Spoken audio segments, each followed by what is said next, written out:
Perkenalkan, nama saya Dede, tempat kerja SDN Wonosari 1, Kecamatan Surian, Kabupaten Sumedang, Provinsi Jawa Barat. Di sini saya akan menjelaskan tentang perkembangan kognitif.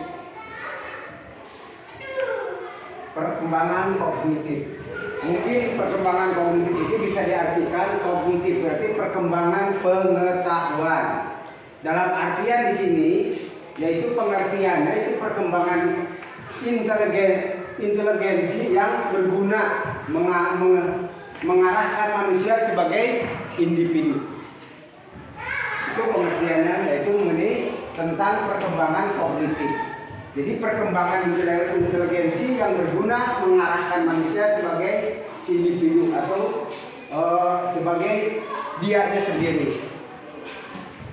Kemudian untuk selanjutnya di sini ada karakteristik. Kata karakteristik itu anak itu sebagai punya pemikiran yang berkarakter atau misalkan dengan otaknya. Jadi otaknya. Jadi di dalam otaknya itu anak itu mempunyai memori dan cara berpikir. Jadi proses memorinya itu mungkin di dalam diri anak itu berbeda-beda.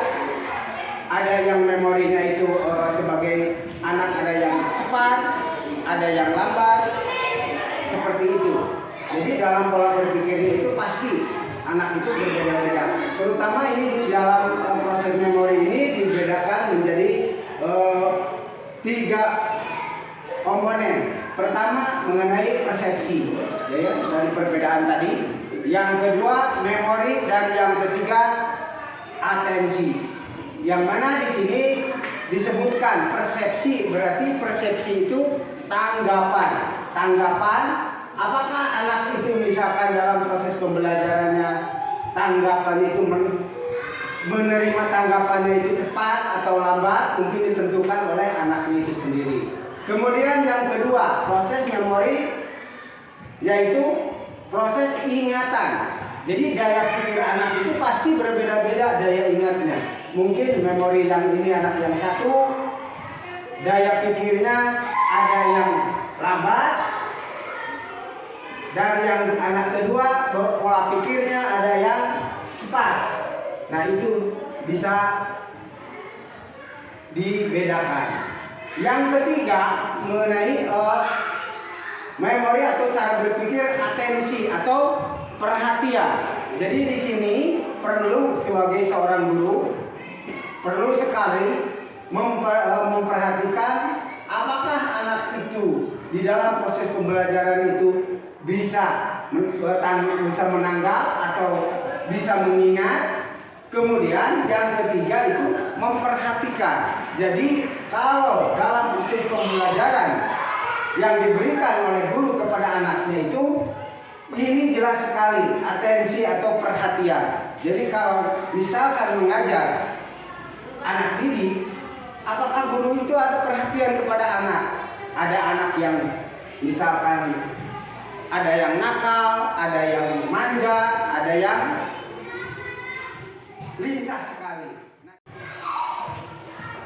Kemudian di sini ya setelah tadi karakter anak itu langsung dalam perkembangan pengetahuannya itu ada komponen. Jadi komponen yaitu proses kemampuan pengetahuan yang berbeda-beda dari anak itu.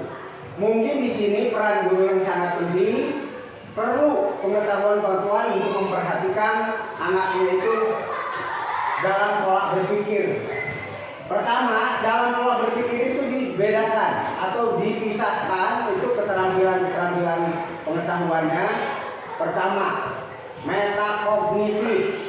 Yang kedua, strategi kognitif. Yang ketiga, gaya kognitif. Dan yang terakhir, keempat, pemikiran kritis. Ya. Kemudian komponen yang selanjutnya untuk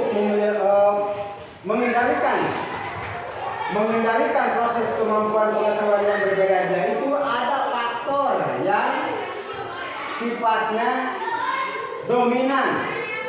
Ada faktor yang sifatnya dominan yang harus diperhatikan. Pertama, faktor-faktor hereditas. Yang kedua, faktor lingkungan. Nah, di sini dijelaskan faktor hereditas itu jelas sekali. Jadi anak itu faktor hereditas itu faktor yang di dalam kandungan atau pembawaan. Misalkan itu sangat dominan sekali, misalkan kayak seperti anak tingkah lakunya seperti ibunya, seperti bapaknya, mungkin itu yang terkandung dalam faktor hereditas ini akan jelas.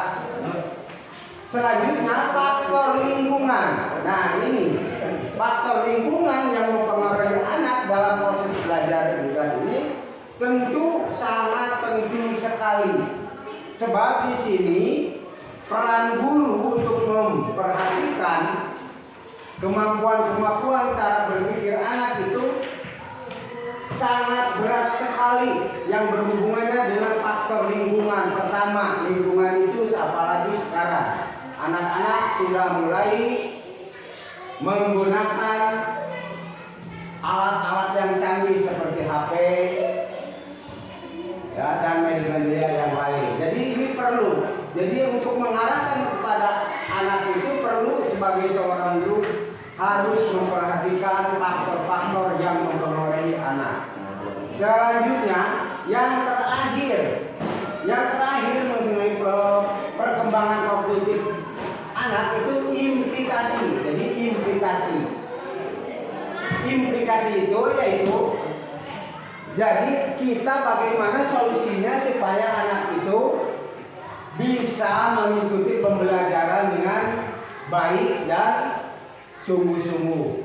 Pertama, kami sebagai seorang guru pertama mengajak peserta didik untuk fokus atau memperhatikan anak dalam proses belajar mengajar. Ya, itu yang pertama. Yang kedua, membantu anak didik membuat isyarat atau petunjuk. Maksudnya di sini anak itu dipandu di dalam proses pembelajaran. Apakah dia itu bisa menggunakan isyarat seperti angkat tangan, kemudian bisa menunjuk atau mengarahkan. Itu yang kedua. Untuk implikasi yang ketiga yaitu gunakan media teknologi modern. Nah, jadi di sini mungkin anak-anak itu jenuh dengan pembelajaran dengan metode ceramah, bisa menggunakan di sini media teknologi yang modern, bisa diantaranya dengan memutar video, dengan menggunakan infocus, itu bisa diantaranya. Yang selanjutnya yaitu mengubah lingkungan fisik. Nah, di sini untuk mengubah lingkungan fisik ini otomatis anak itu berbeda-beda. Ada yang pandai, ada yang kurang, ada yang misalkan penglihatannya kurang jelas. Jadi bisa diubah lingkungan fisiknya. Contohnya dengan mengubah bangku. Asalnya duduknya di belakang dirubah menjadi di depan.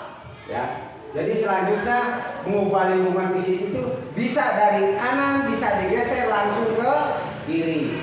Nah itu contohnya. Rupanya untuk materi pembelajaran mengenai perkembangan kognitif cukupkan sekian. Wabillahi taufiq wal hidayah. Wassalamualaikum warahmatullahi wabarakatuh.